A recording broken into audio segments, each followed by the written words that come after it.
Bonjour à tous, j'espère que vous allez bien. Je suis ravie de vous retrouver pour une nouvelle vidéo et cette fois-ci ce sera un tag comme vous avez vu dans le titre. Ça fait un moment que j'ai envie de faire ce tag qui parle de choses que la plupart des gens aiment mais pour nous c'est pas notre cas. Ou inversement d'ailleurs, donc on commence tout de suite. Donc c'est un tag qui date quand même, il n'est pas tout jeune, mais je vous avoue que ça faisait un moment que j'avais envie de le faire et une de vous me l'a suggéré sur Instagram quand je vous demandais des idées de vidéos que vous voudriez voir sur la chaîne. Du coup on va commencer tout de suite par la première question. Quel livre ou saga très populaire vous n'appréciez pas ? Alors là il faut que je réfléchisse. Pour cette question je vais vous sortir deux titres parce que bon clairement je pensais à un mais en fait je ne l'ai pas terminé et je ne sais pas si je le ferai un jour parce que j'ai vraiment pas aimé ce premier quart du livre. Il s'agit du Lilas ne refleurit qu'après un hiver rigoureux de Martha Hall Kelly. Ce bouquin avait un carton, c'était un vrai best-seller et voilà, c'est un livre historique qui traite de la Seconde Guerre mondiale. Tout le monde l'a beaucoup aimé, a été beaucoup touché, le trouve beau. Moi je le trouve juste horrible. Alors comme je vous disais je ne l'ai pas terminé, j'en suis à la page 250 sur 650. Donc j'ai quand même bien avancé. Mais depuis que je l'ai posé, parce que je l'ai commencé pendant le confinement et j'aurais peut-être pas dû, parce que c'est vrai que c'est un sujet hyper, comment dire, pas très joyeux quoi, hyper triste, hyper sombre. C'était peut-être pas la bonne époque pour le lire, mais depuis que je l'ai posé, depuis que je l'ai arrêté, j'ai vraiment pas envie de le reprendre. Donc je sais pas, en tout cas j'ai pas compris du tout l'engouement qu'il y avait pour ce livre parce que moi je m'attendais à un message rempli d'espoir et de combat, de voir des héroïnes qui essayent de survivre par tous les moyens, qui se laissent pas faire et c'est clairement pas le cas là.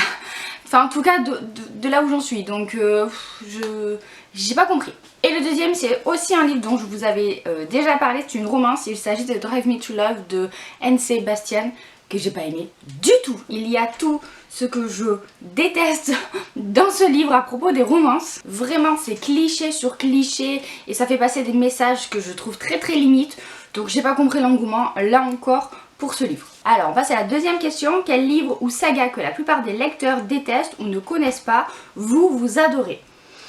Alors je vais chercher dans ma bibliothèque parce que clairement je pense que je lis pas des trucs hyper genre indépendants, tout ça que personne ne connaît, donc je reviens. Alors je triche un peu, j'en aurai trois à vous montrer. C'est pas des livres qui sont inconnus au bataillon, c'est juste des livres qui je trouve n'ont pas eu le succès médiatique qu'ils méritent. Le premier c'est L'Infini plus 1 de Amy Herman qui est je pense un de mes énormes coups de cœur en littérature young adulte, oui et non, hein, je dirais que c'est plutôt du new adulte contemporain, je vais y arriver et j'ai pas de mots pour ce livre. La plupart des gens connaissent plutôt Nos faces cachées de cet auteur qui est vraiment très bien, qui est un super livre, vraiment très beau à lire aussi. Mais pour moi, L'Infini plus 1, ça avait résonné en moi, je sais pas comment vous expliquer d'ailleurs, j'ai laissé les post-it dessus parce qu'il y avait énormément de passages qui m'avaient touchée. D'ailleurs pour la petite anecdote, je l'ai prêté à une copine comme ça en l'état et en fait vous voyez mes post-it ils dépassent et du coup elle les lisait en mode attends j'essaye de voir un petit peu ce que ça veut dire ce mot dessous mais elle n'a pas voulu les enlever. Elle est trop chou. Enfin bref c'est vraiment un livre qui j'ai pas compris pourquoi est-ce qu'il n'a pas été plus lu, pourquoi est-ce que aussi peu de personnes en ont parlé. Pour moi il m'a transporté, c'est un road movie qui va parler de deux personnes qui sont vraiment à un carrefour dans leur vie, soit ils font le bon choix, soit ils font le mauvais, ils sont très différents l'un de l'autre et ils vont partir ensemble. Je veux pas trop vous en dire mais c'est génial, c'est un livre qui mérite d'être beaucoup plus connu. Même chose pour celui-ci, Cœur brisé, tête coupée de Robin Schneider. Alors celui-là il est très basique j'ai envie de dire au niveau de l'histoire parce que ça va parler de la vie d'un adolescent au lycée, sauf que en fait il va lui arriver quelque chose qui va faire que sa vie va basculer et de la star du lycée il va se tourner vers les losers on va dire, qui sont les seuls qui l'acceptent encore. Et il m'avait beaucoup touché ce livre. Il est disponible en format poche depuis. Je saurais pas vous dire pourquoi parce que clairement l'histoire est vraiment, je vous dis, assez banale, assez classique. mais j'avais trouvé ça d'une justesse folle. Et pour moi c'est au niveau de John Green ou de Jennifer Niven, celle qui a écrit vous savez Tous nos jours parfaits. Voilà, on est vraiment dans cette atmosphère là, même mieux que John Green je trouve, parce que les derniers livres que j'ai eu de John Green j'étais quand même assez déçue. Enfin bref, lisez-le. Si vous aimez ces auteurs là dont je viens de vous parler, lisez celui-là, il vaut le coup. Et le dernier que je vous montre, ça a été une découverte récente, je vous en ai parlé en début d'année. Il s'agit de L'ours et le rossignol de Catherine Arden, qui lui aussi est sorti en poche depuis. Je comprends pas pourquoi est-ce qu'on ne parle pas plus de cette fantaisie qui est juste dingue. Si vous avez aimé Déraciné de Naomi Novik, mais vous allez adorer celui-là. Sincèrement, faites-moi confiance, c'est une trilogie, j'ai lu les 2 premiers tomes et je les ai trouvés géniaux. Je viens de recevoir le 3e tome et j'ai qu'une hâte, c'est de sauter dessus pour le lire. Donc voilà, si le 3e tome a autant plu que les 2 autres, je vous ferai une vidéo spécialement dédiée à cette série parce qu'elle le mérite. Ah, et je viens de voir que j'en ai oublié un. Oui, j'ai le droit de rajouter un 4e livre, c'est ma vidéo, je fais comme je veux. C'est Eleanor Oliphant va très bien. Oh, qu'est-ce que j'ai aimé ce livre, qu'est-ce que j'ai aimé cette héroïne hors norme, qui sont vraiment des sentiers battus, surtout en personnage principal qu'on suit quoi. Elle est vraiment très très particulière et même s'il se passe pas grand chose dans ce livre et qu'on y suit sa vie tous les jours et ses nombreux problèmes qu'elle a à résoudre, j'ai trouvé ça génial, j'ai trouvé ça hyper bien écrit, hyper bien construit. Et on est vraiment très bousculé dans nos attentes de lecteur. Je comprends pas pourquoi ce livre est passé un petit peu en mode incognito. Je l'adore, ça a été vraiment un de mes coups de cœur, je vous montre que des coups de cœur, hein, vous l'avez compris. Mais n'hésitez pas à vous le procurer, il est sorti en poche et il vaut encore une fois clairement le détour. On passe à la question 3, un triangle amoureux dans lequel le personnage principal n'a pas terminé avec la personne que vous souhaitiez. Alors là dans ma tête j'ai des idées mais plutôt de séries où c'est le cas. En livre il faut que je regarde. Alors la première chose qui me passe par la tête en regardant un petit peu comme ça c'est Grisha. Alors je ne veux pas vous spoiler, donc je vais rien dire pour ceux qui n'auraient pas lu la série. Je vais juste dire que je pensais que l'auteur, qui a quand même écrit Success of Crows, qui est quand même une petite bombe en termes de traitement des personnages, et du fait justement que l'on accepte leur côté sombre, voilà. J'ai été assez surprise par la lecture de Grisha que j'ai trouvé très conventionnelle. Alors il y a un triangle amoureux, oui et non, on va dire surtout au début. Et je m'attendais à autre chose, je m'attendais pas à ce que l'auteur parte sur un chemin un petit peu trop gentillet à mon goût. Et j'aurais aimé qu'elle développe un peu plus le personnage qu'elle a laissé de côté finalement. Voilà, je dis juste ça, ceux qui ont les Grisha comprendront. Et si vous ne l'avez pas lu, je vous ai rien spoilé du tout. On continue avec un genre littéraire pour lequel vous avez le moins d'attirance ou que vous lisez le moins. Je dirais les biographies. Alors ça c'est vraiment un truc qui ne m'intéresse pas du tout. C'est comme les biopics en fait. Au cinéma pour moi c'est pareil. J'aime pas. Voilà. Je vois pas l'intérêt de suivre un livre ou un film sur la vie de quelqu'un. Tout simplement ça m'intéresse pas. Alors c'est pas méchant ce que je vais dire mais je préfère tout simplement les histoires où il y a vraiment une trame, de l'action, plusieurs personnages et pas juste la vie de quelqu'un qui se déroule pendant un certain laps de temps qui est généralement assez long. Moi je préfère les histoires qui se vivent pas sur plusieurs années, voilà. C'est d'ailleurs la même chose en romance, j'ai beaucoup de mal quand les romances s'étalent sur des années et des années, vous savez que les personnages se croisent comme ça, se retrouvent, se quittent, j'aime pas, voilà, je trouve ça trop frustrant je pense. Et du coup c'est la même chose mais en pire avec les biographies. Ouais, ça m'intéresse pas, en fait pour moi j'ai du mal à comprendre l'engouement que l'on peut avoir à soit idolâtrer quelqu'un, j'ai jamais eu de personne dont j'étais absolument fan, etc. Soit à tout savoir de sa vie. Voilà, je trouve ça limite un petit peu du voyeurisme, je sais que c'est pas forcément le cas, hein, et c'est la même chose pour les autobiographies, les gens qui racontent leur histoire, ça m'intéresse pas non plus. Donc voilà, peut-être qu'un jour je changerai d'avis, mais c'est pas un genre qui m'intéresse. N'hésitez pas à me dire d'ailleurs ce que vous en pensez, si vous êtes d'accord ou pas. Ceux qui lisent des biographies, j'aimerais beaucoup connaître votre point de vue et savoir ce qui vous intéresse dans les biographies. On passe avec une autre question, un personnage populaire très aimé que vous n'aimez pas. Alors là aussi il faut que je réfléchisse. Oui, je n'ai absolument pas préparé cette vidéo. Alors j'ai réfléchi et clairement je vais pas faire dans l'originalité parce que je vois pas trop de personnages que tout le monde kifferait sauf moi.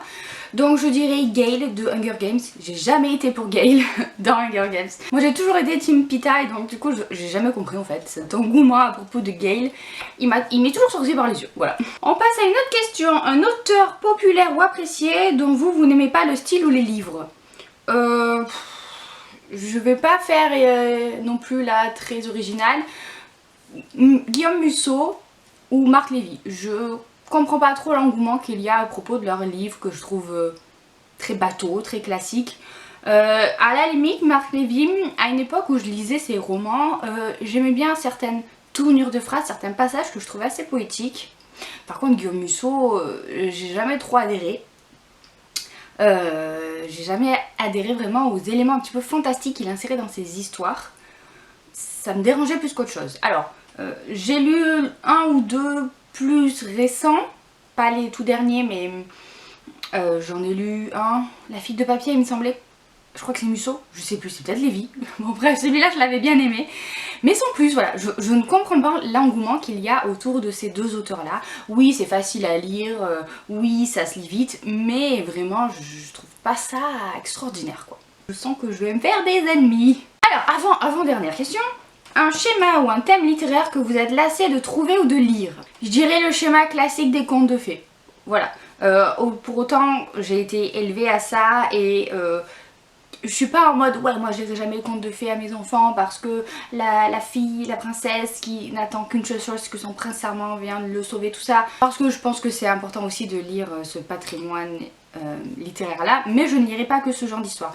Et ça me dérange encore quand en romance notamment, il y a encore ce schéma là, quand l'héroïne a encore besoin que le héros vienne la sauver. Alors, il n'y a pas de souci si c'est bien mené, si c'est expliqué et si l'héroïne n'est pas passive. Ça me dérange beaucoup quand au 21e siècle on est encore dans ce schéma de non j'attends, je sais rien faire toute seule, on va venir me sauver, je sais même pas de me défendre, tout ça. Voilà. Ça, j'y arrive plus. Et c'est de moins en moins qu'on trouve ce genre de schéma-là. Mais quitte à ce que le prince, il vienne sauver la princesse une fois, mais après, si la princesse, elle lui renvoie l'ascenseur et que c'est elle qui vient le sauver, il n'y a pas de souci, vous voyez. Moi, je suis vraiment pour l'égalité des choses. Je trouve que le meilleur scénario, c'est quand les deux personnages se battent ensemble. Ça, pour moi, c'est très très bien. Mais voilà, c'est quelque chose qui m'exaspère un petit peu, qui a tendance à venir un petit peu toucher mon côté féministe qui est de plus en plus prononcé, il faut le dire. Je continue avec l'avant-dernière question. Une saga populaire que vous n'avez pas du tout envie de lire. Alors je sais pas trop, il n'y a pas vraiment de saga que j'aurais pas envie de lire dans le sens où tant que je connais pas, je peux pas avoir un point de vue, un a priori négatif. Parce que tout simplement j'évalue. Après il y a des choses qui m'intéressent moins que d'autres, forcément qui m'attirent moins que d'autres. Mais non là vraiment je joker parce que je vois pas. Même si je dirais tout ce qui est un petit peu trop violent ou glauque ou gore. Alors en livre généralement ça passe beaucoup mieux qu'en film parce que je suis très sensible aux images et que je peux pas voir des films interdits au moins de même 12 ans, c'est limite pour moi, voilà. Mais si je sais que le sujet est trop dur ou que c'est hyper hard tout ça, je pense que ça m'intéresse pas, voilà, j'y arriverai pas et puis ça m'intéresse pas de lire des trucs atroces. Et enfin la dernière question est, le livre était mieux que le film, pour quel livre ou saga cette affirmation est-elle fausse? Facile, je dirais Austin Land, mais j'avais déjà répondu à cette question il y a très longtemps, mais je garde cette réponse là. Alors je sais plus comment il s'appelle en français ce livre, c'est pas tout à fait le même nom, c'est un truc style Bienvenue à Austin Land ou une chose comme ça.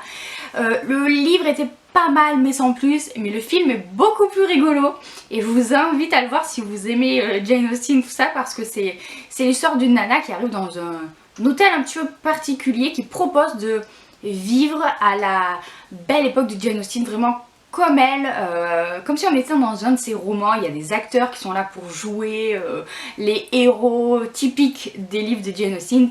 Il y a des costumes et c'est vraiment drôle, voilà, c'est pas mal comme film. Le livre était bien mais pas aussi drôle que le film, c'est pour ça que pour une fois j'avais préféré le film. Voilà donc pour mes réponses à ce tag, j'espère que la vidéo vous a plu, j'espère que que vous comprenez mes raisons et n'hésitez pas à me dire si vous voulez partager ou si au contraire vous n'êtes pas du tout d'accord avec moi. Je pense que ce que j'ai dit sur Musso et Lévi, je risque de le payer un petit peu, mais bref voilà, n'hésitez pas à me dire tout ça parce que l'important c'est qu'on échange et qu'on discute justement de nos préférences et de nos goûts respectifs. Et sur ce, moi je vais vous laisser, je vous fais plein de bisous, je vous souhaite de très bonnes lectures à venir et à bientôt dans une prochaine vidéo.